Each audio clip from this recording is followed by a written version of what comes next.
Welcome to our next Watercolor Live session. My name is Janine Gallizia, and our next session will take place this Monday, the 7th of July.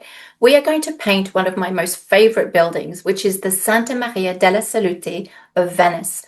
Now, this subject on its own is magnificent. The shape, the structure, the silhouette against the sky, the water in front, potential reflections.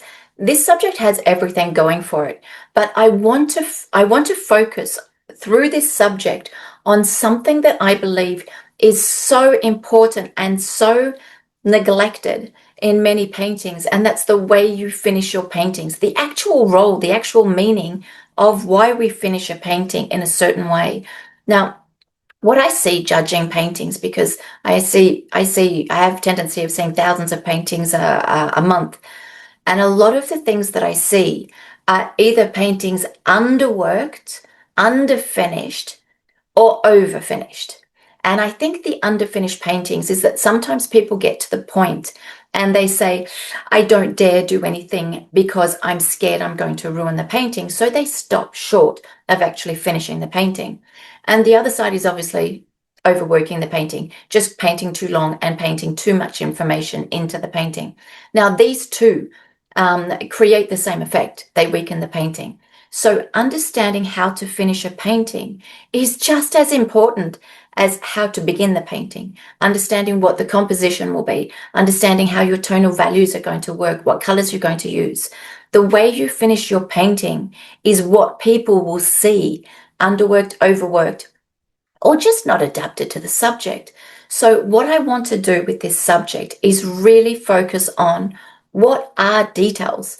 What are they even for in a painting? Are they actually just, the idea of painting every brick, every little detail that you see in the subject and transferring that into your painting? I would say not. Or is it something much more fundamental? And that fundamental aspect of a painting is the way you tie it together at the end. And the way that you actually pull your composition together, the way that you tie your subject with its mood, the way that you finish it so that there is enough detail to understand, but not too much that you're no longer allowing the visitor, the spectator, to dream, to imagine, to actually create some part of the painting because they project themselves or their ideas into your work. So one of the aspects that we have when it comes to finishing a painting is we have that word detail, and we're stuck on that word detail. And that's what we do. We take our brush and we add detail. We add all the little bricks, the little details. When it's a portrait, maybe we overwork the eyes and then the eyes no longer fit with the face. Maybe if it's a landscape and maybe part of a tree is our focal point, and we overwork that to the point that we lose the connection with the rest of the landscape, or it just doesn't fit because one is hyper detailed and the rest of the painting just becomes more suggested and they no longer sort of resonate together. So it doesn't matter what the subject is, but I find this subject particularly of interest because it's actually quite flat. If you look at the subject, although it does have volume to it, whether it's volume as the building turns or as the dome comes down, there is actual volume to it. But regardless of that, most of the elements that we have in this subject is on the same plane, which is sort of like the middle ground. You have elements in the foreground, including the water, but most of the elements are actually on the same plane. So it's not really a notion of, oh, further away, we suggest the shape, closer, we add more detail. We're going to go deeper than that. We're going to be looking at why we need to finish a painting in a certain way and how you connect the mood to that finishing process, and how you make sure you stay aligned so there is a transition from detail to the bigger shapes. It's not just big suggested shapes and then all of a sudden hyper detail areas. There must be a logic in it, and there must be a transition to this. And at the same time, it needs to be aligned to the mood, the message that you're trying to put forward in the painting. So what I want to do is really focus on the way we finish a painting to tie it together, knowing that the way that we finish a painting is as important as the choices we make in the beginning of the painting.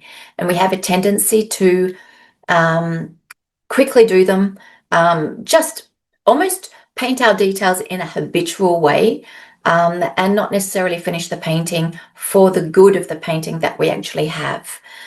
So this is actually really important, because I do see this as a downfall in many paintings. The way you tie the painting together, the way you finish it, is the way that the person will see it. It's just like makeup and jewelry.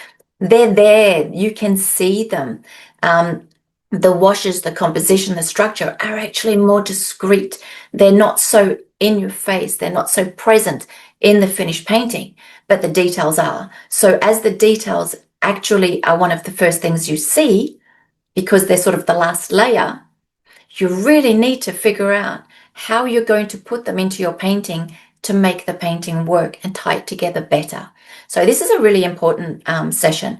So that's what we're going to be doing this Monday, the 7th of July. And to be perfectly honest, it's a beautiful subject, but such an important principle that we're going to be focusing on. So if you do find that in your paintings you have trouble finishing them, or you fall into one or either of the cases where you underfinish or you overfinish a painting, this is actually an extraordinarily important live for you. And what I would suggest is, even if you can't make it on Monday, just by inscribing, don't forget that you do get access to the replay, and you keep that access for life. This is an important live. If you want to paint along with me, feel free to. It's not an obligation. You can just sit back and relax and take in the information. Although if you do want to paint, you'll actually get a free critique of your painting during the live. That will just help you understand if the process you're understanding, if not, what is actually hindering that progress, and if you have questions, to ask them. That way you get that direct feedback. So I look forward to seeing you this Monday. In the meantime, I'll say happy weekend. Take care. Bye.